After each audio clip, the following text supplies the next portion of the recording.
général, il y a beaucoup de documents.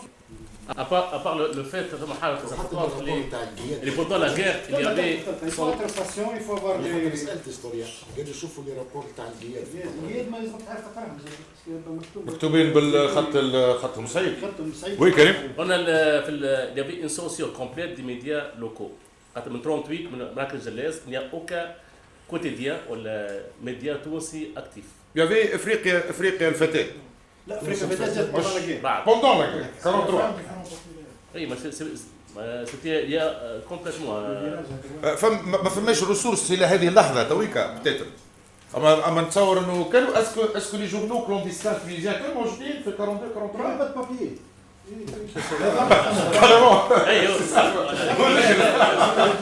ثم تكركيب وطبعا في المدينه واحد شويه اكزاكتومون واضح. ما نعرفش هذا هو يعني معناها مجهود طبعا ينجم يتحسن معناها مختارات فقط لكن يلزم بصفه عامه يعني اليوم من جهه الدوله ثقافه ولا تفضل.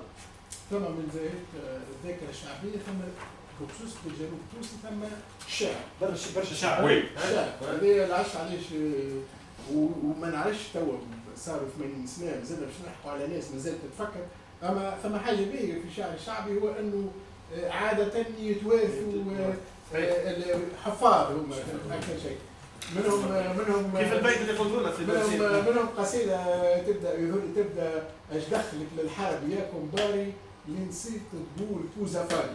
شو معناها؟ هو وفات في الصوره الرمزيه نتاع ثم صوره رمزيه الجندي الالماني انسورام والجندي الايطالي خواف وهراب وسيتيرا وهو سا كوريسبون اون بارتي ثم جنود طليان متعصبين للفاشيه ومستعدين ويعرفها سينو الدين الجيش المماس جيش المماس دي سولدا فاناتيزي معناها وثم دي تروب اخرين مساكن معناها اصبابت ومهريين وواحد وكل دوك يسيرون دي فاسيلمون.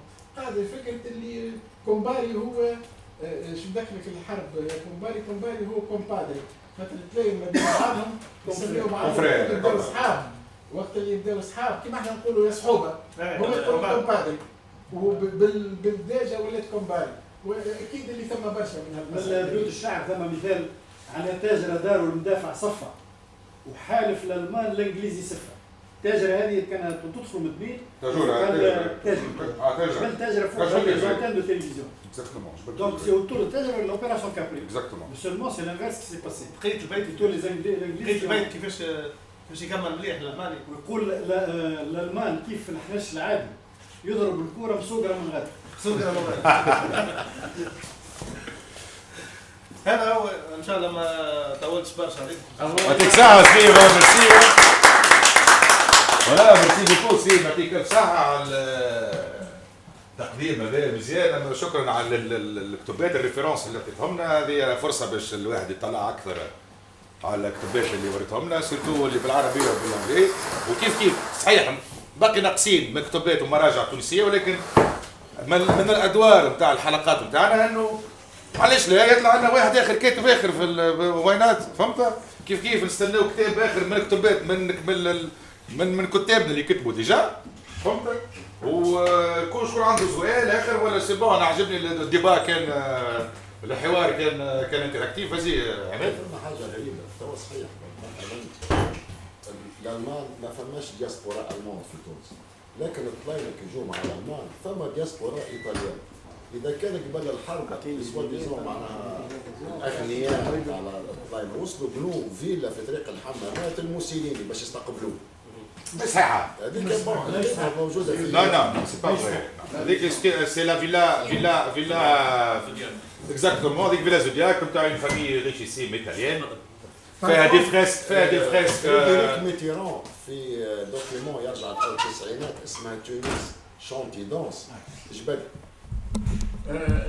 اكيد اولا هو اليا مليار فوالا ديما لي جون دوربان لي جون دوربان معناها واحد ثم اصحابي يحكي لي يقول لي بابا كل مره يتعدى يقول هذه الدار اللي بناو المسؤولين Exactement. حتى انا قال لك بس معناها اون فيت لا ليجوند ا بوكو بري اكزاكتومون وهي داير ظاهره وتتشاف الناس الكل تشوفها في طريقه ولات مالوريزمون تاع بكوس مش تاع بكوس اللي بحث بكوس اللي قبل بكوس فما كوميونيتي ايطاليانيه في تونس سواء مولوده في تونس سواء مولوده برا وي وي. فما هذوما كيفاش كانت علاقتهم مع الكونتنجون الطلياني ما فماش تاريخيا صار تجنيدهم في 1942 43 صار فما ابيل للمتسائلين الايطاليين في تونس باش يتجندوا مع الجيش الفاشل الايطالي صار ابيل كامل وصارت فما كي الحمله معناتها نتاع الايطاليين الموجودين في تونس عام 42 باش يتجندوا للجيش الايطالي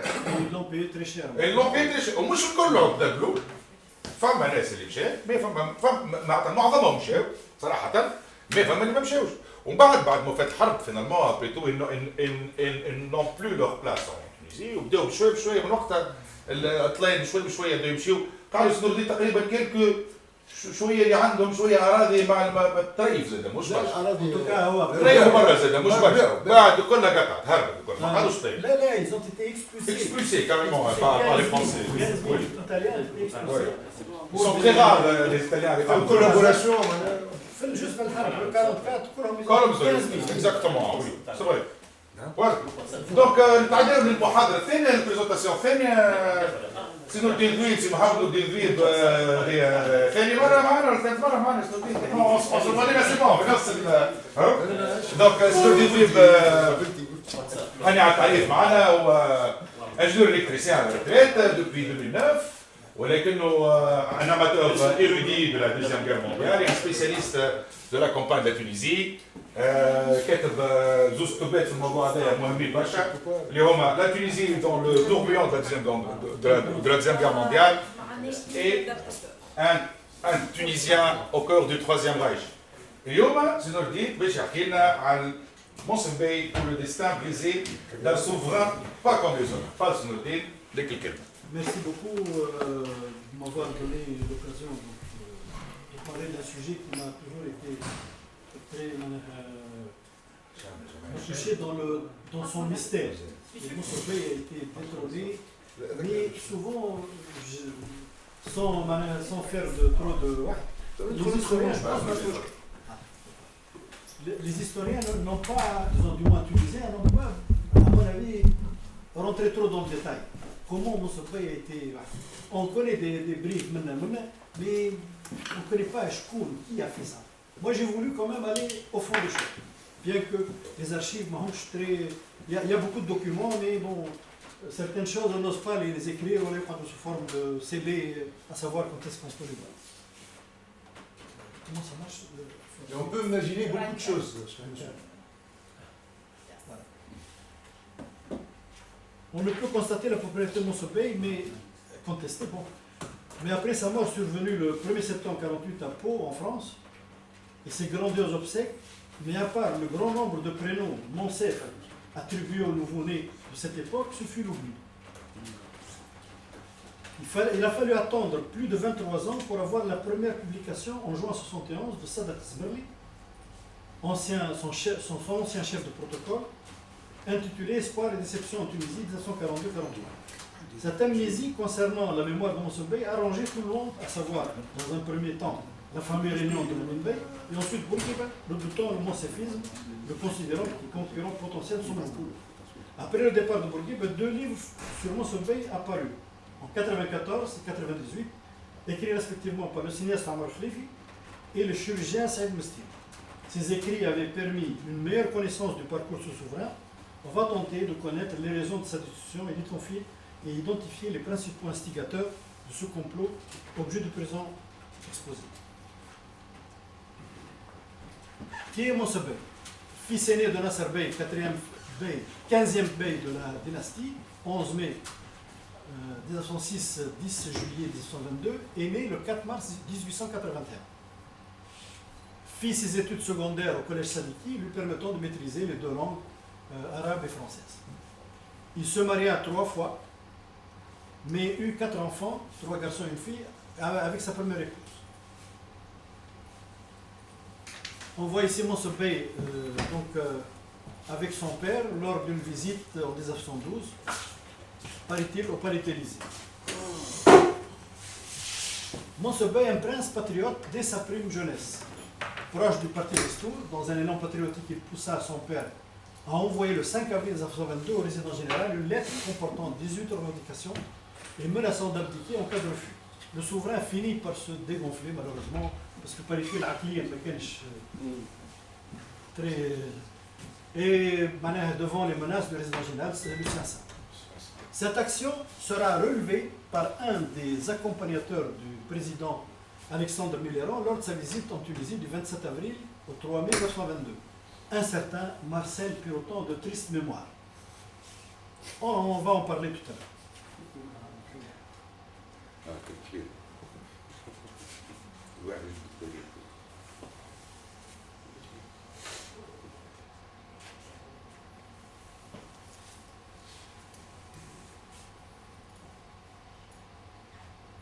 Le long règne d'Ahmed Bey a été une chance pour Mansour-Bey.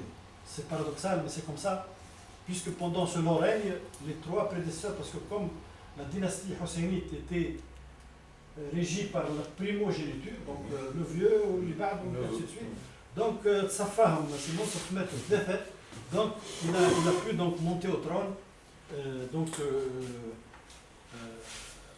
le 19 juin 1942. Arrivé au pouvoir à l'âge de 62 ans, c'est relativement avancé à cause de la règle de succession, comme je dis, de primogéniture.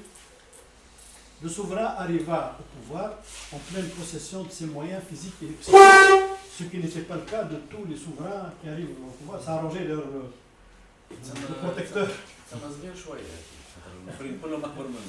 Mais déjà à 62, c'est pas la grande forme. Juste j'ai voulu نعرج شوي على أحمد بي. Ahmed Bey, il a vu toutes les grandes catastrophes que la Tunisie a pendant son règne. Je ne sais plus quelques-unes. Le cinquantenaire de l'anniversaire de l'occupation. Le congrès eucharistique. La naturalisation des Tunisiens. L'arrestation des fondateurs du Destour. La crise du 9 avril. Et la promulgation des lois anti-juives de Vichy. Voilà, donc vous savez, et lui, il était là dans son palais de la Marsa, Qasr el-Tej, là, ils s'en foutaient de ce qui se passait. La Tunisie s'arrêtait un peu à l'horizon. Affaire. Voilà donc Mansour-Bey dans son tenue d'apparat. Un début de règne de New Look, donc il a commencé par supprimer le baisement, l'accolade, la tahiyya. Le souverain prononce lui-même son discours en s'adressant directement à ses visiteurs et à son peuple. Le souverain promet aux délégations de l'intérieur du pays de visiter leur région, mais les événements qui vont se passer par la suite ne lui permettront pas à cause de la guerre. Le souverain défie l'autorité coloniale en demandant plus de droits et le clash du 12 octobre 1942 avec le résident général fut retentissant. C'était la cérémonie de l'Aïd al-Srif. Il était étonné, il a fait un clash avec... comme quoi le nombre de fonctionnaires qui étaient là, il y avait plus de Français que de Tunisiens.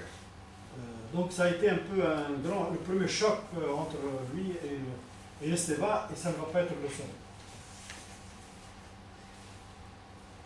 Alors l'opération Torche se déclenchait le 8 novembre, mais le souverain dans l'embarras. Donc comme vous voyez ici, donc on va pas je crois l'opération Torche donc on va voir pourquoi ça met dans l'embarras, parce que le souverain a été, donc le résident général Esteva, en tant que ministre des Affaires étrangères du Bey, lui remet le 8 novembre à 19h une lettre du président Roosevelt demandant le passage des forces alliées en Tunisie. Et dans sa lettre, en faisant un peu allusion à l'article 3, le point 3 de la Charte de l'Atlantique, autodétermination, etc., d'une manière très très subtile. Le souverain, après concertation avec ses ministres et les conseillers, choisit la position de neutralité vis-à-vis de tous les belligérants. Il n'avait pas retenu la position pro-axe que lui recommandait le résident général Esteva, en lui faisant remettre les lettres adressées à tous les belligérants et en spécifiant sa position de neutralité. Et figurez-vous, le résident général, en toute impunité, il a pris donc les lettres, il les a mis dans le tiroir de son bureau, et ils n'ont jamais quitté la résidence générale, ils ne sont pas parvenus à leur destination. Et ça va être le début d'un véritable complot.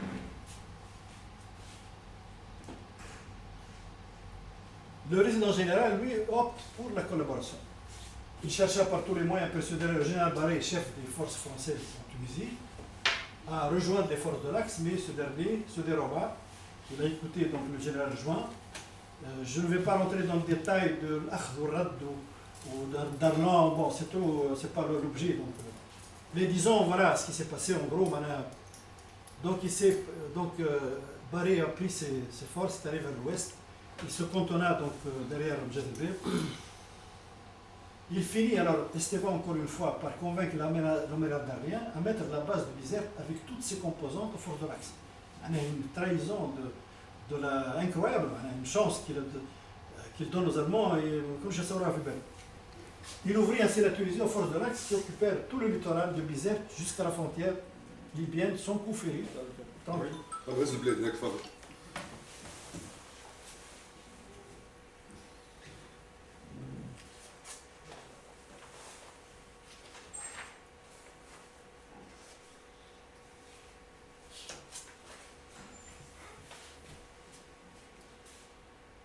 Alors ici on voit donc la Tunisie, elle a été partagée donc entre la zone l'ouest occupée par les Britanniques au nord et les Américains au sud, et l'est donc du nord au sud par les forces de l'Axe.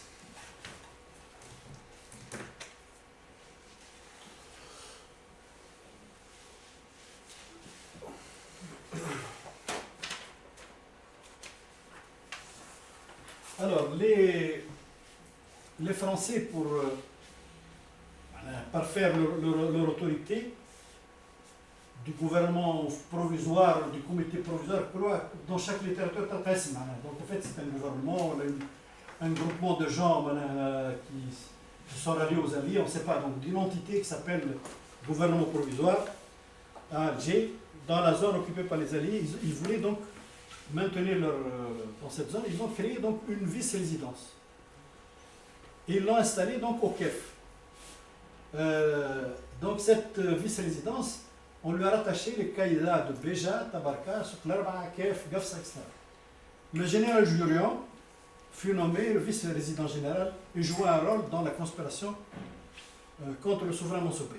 La mission dévolue à cette résidence était de surveiller ce qui se passait à Tunis.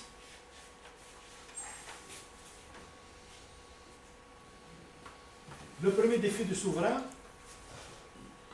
le premier défi de Mansoubé, il a nommé le 1er janvier 1943 un gouvernement sans accord préalable, sans consultation préalable du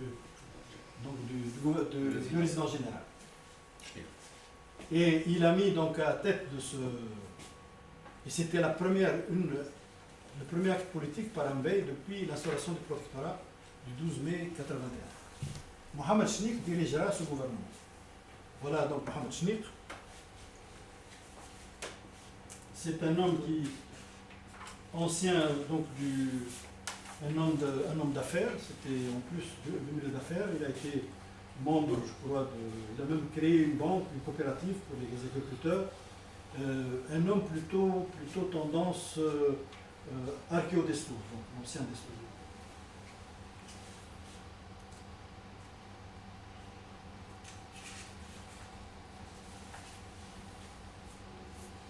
La nomination de Marcel Pourreton, gouverneur général à Alger. Alors on voit ici M. Pourreton descendant de l'hydravion, c'est de vieilles photos. Hein. L'hydravion ville de Tunis qui à la base de Khaireddin, l'aéroport. C'était sur le lac de Tunis. Donc, à l'époque, avant la guerre, les gens voyageaient en hydravion. donc Monsieur Perroton, donc descendant de l'hydravion en ville de Tunis. Et là, Monsieur Perroton, dans le jardin donc, de Dar el-Kamla, la résidence de la Marsa. Okay. Alors, bien sûr, sa nomination n'est pas une... Alors, comment il a été nommé, Marcel Perroton, sur conseil de l'amiral Darlan, avant son assassinat le 24 décembre 1942, les Américains firent amener d'Argentine l'ex-ambassadeur du gouvernement de Vichy, Marcel Perroton, pour le nommer le 19 janvier 1943 gouverneur général pour s'occuper des affaires politiques. Ce choix est basé sur l'expérience de l'intéressé dans les 3 pays, Tunisie, Algérie, Maroc, en somme un spécialiste de la politique coloniale. Il obtient carte blanche de la part du chef de gouvernement provisoire, le général Giroud. Son aversion pour la partie libre de Stour, celle-là le sort de la Tunisie et son souverain Monsebri. Il faut rappeler qu'en 1934, il avait arrêté, emprisonné les fondateurs de l'Odestour. Il renforça l'activité de vice-résidence du KEF en y nommant comme chargé de mission Roger Gromont, un sacré bonhomme, et en faire son éminence grise.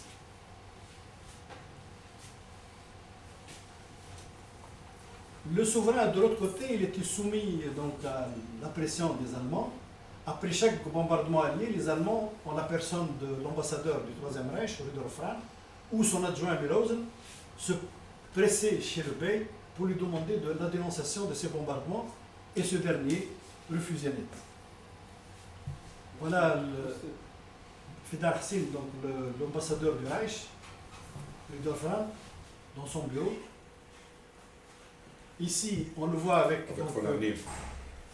voilà, Von Arnim, pardon, Rudolf Rahn, ça, le chef de... Pardon. C'est bon, c'est bon. Donc en discussion avec le Bey, et ça c'est Hamam Naf. Hamam Naf. Vidéo. هذاك مش في العيد الكبير. العيد الكبير. Je sais plus. Oui, oui. C'était cérémonie العيد الكبير في Hamam Naf. Marcel Perroton s'acharna sur la Tunisie son souverain. Mobilisation de la presse et la radio à Alger pour diaboliser la Tunisie son souverain. Dans un discours radiodiffusé du 12 février 1943, il accusa le souverain Monsebey, ses ministres et ses conseillers d'être hostiles à la cause alliée, chose très grave. Il chargea la vice-résidence du Kiev d'épier les faits et gestes du gouvernement tunisien et d'établir des contacts avec les services de la résidence à Tunis. Le plan visant la décision du souverain Monsebey. Bien informé par son sbire Roger Gromont, Perroton ne pouvait accepter que ce souverain relève la tête pour demander plus de droits et consolider l'activité nationaliste du parti L'Odestour. En grand routier de la politique, il ne pouvait envisager la destitution du souverain par des griefs franco-tunisiens, cités plus haut, à cause des maîtres du moment, les Américains et leur charte d'autorité. Il fallait un grief qui touche les alliés directement. Il est fort probable qu'une négociation eut lieu entre les services de la vice-résidence du KEF et ceux de la résidence de Tunis pour trouver une solution. En l'absence de sources, on ne peut qu'émettre des hypothèses. Pour moi, l'enchevêtrement des faits et des mémoires, des gens qui se rappellent de... il fallait donc confronter tout ça pour essayer de trouver, parce que tout ne se trouve pas dans les archives. Des fois, on trouve ça dans les mémoires, on peut trouver ça dans les... faire donc correspondre les faits pour essayer d'établir donc ce qui s'est passé. C'est le résident général, fort probablement, qui trouva la solution en contrepartie d'un salut après la libération de Tunis. Et encore une fois, en l'absence de sources, on ne peut qu'émettre des hypothèses. Voilà donc, qu'est-ce qui liait Esteva et Perroton. Esteva et Perroton étaient liés par un point commun, c'était la fidélité au maréchal Pétain. C'est bizarre, mais c'est comme ça. La preuve, c'est que Perroton, en tant que gouverneur général à Alger, il a lancé les lois juives, anti-juives, alors que les Américains étaient là. Il fait un scandale dans la presse anglo-saxonne. Donc ça veut dire qu'il reste toujours lié à un gouvernement hypothétique, je ne sais pas, qui peut-être n'existe plus, mais c'est comme ça. Donc c'est ça peut-être qui les a rapprochés. Pardon? Oui, oui. Donc vous voyez, donc, les deux photos sont à deux... comment dirais-je, celle-ci peut-être vers les années 34, 33, ou c'est plutôt 41, Donc, mais pratiquement, je connais d'ailleurs le kiosque, l'année faut à l'intérieur du jardin d'Arkham, Camille, c'est le même, pratiquement la même année. Le stratège d'Esteva. Alors, ici, il faut qu'on soit attentif à ce que Esteva, comment il a fait. Sur demande du résident général Esteva, le colonel Sarton de Jonquet, son chef de cabinet, fut décoré par le souverain de la plaque du grand officier de Michel Iftikhar. C'est une comédie en plusieurs actes. Comme par enchantement, la résidence générale envoie le 9 avril 1943 une lettre au cabinet du Premier ministre recommandant l'attribution des décorations à la demande de 26 représentants des autorités civiles et militaires allemandes. Comme si les gens, comment dirais-je, les alliés étaient presque aux portes de Sousse et son seul Charles, les officiers et les civils allemands voulaient une décoration du pays. Allez. Alors, par lettre du 10 avril, le Premier ministre souleva la position de neutralité prise par son gouvernement qui rend cet octroi incompatible. Esteva a répondu le jour même, à la fois cynique et surtout pressé qu'il n'y avait pas d'incompatibilité avec la position de neutralité et demande d'élargir la liste à 22 représentants des autorités civiles et militaires. هو صرف لصرف. Italien, ça veut dire que, alors que lui, cyniquement, il a regardé les lettres de neutralité chez lui.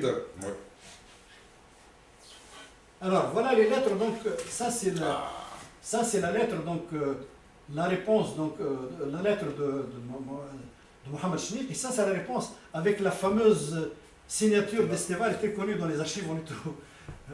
Donc, il répond le même jour, si le 10, et ça c'est le 10, le même jour.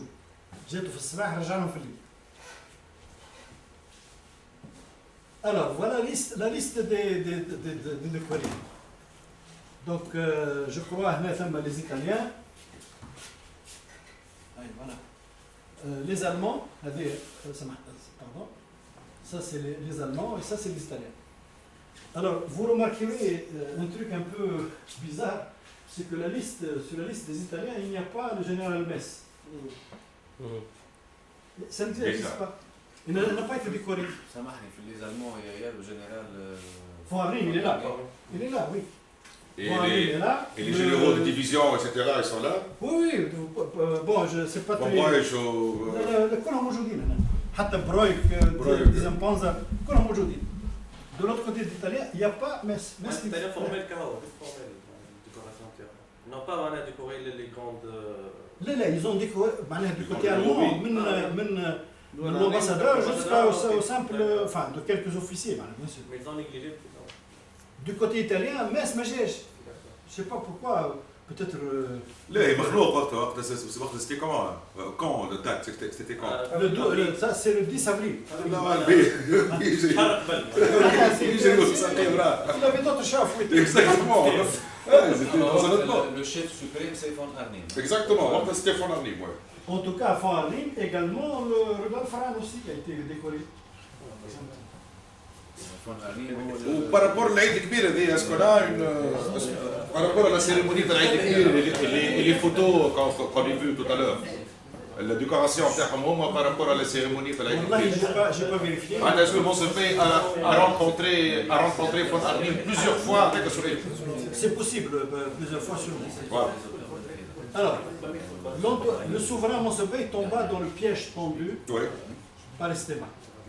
L'entourage du souverain, manifestement sans expérience politique, ne vit que du feu. Et la cérémonie eut lieu au palais de Hamdir le 12 avril. Je voulais vous dire que le 12 avril, les Allemands étaient à Sousse, carrément. Étaient à Sousse, à l'entrée de Sousse, ou même rentrés à Sousse. 12 avril, c'est après Merth, après Akarit, après tout. Ils ont abandonné les postes. Pratiquement, oui. Ils ont perdu aussi. Donc, Esteva assista sournoisement à la cérémonie. Alors, un autre truc. Pour faire face au grand nombre de décorés, puisqu'ils étaient 48, chargea ses services de les fournir. Il a fait fabriquer par des artisans des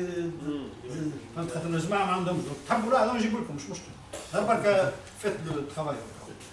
Et réussi à sa mission de compromission du souverain. Le 13 avril 1943, comme dit ma par enchantement, le lendemain, Radio Alger et les quotidiens algérois dénoncent cette cérémonie et accusent Mansour-Bey de collaboration avec Voilà. Le forfait fut ainsi consommé et la décision de destituer Mansour-Bey fut prise par le général Giroud sur proposition d'Achille pour autant et avec l'accord des Alliés. Puisque quand le essayez de décor vos ennemis, ils vont pas de long.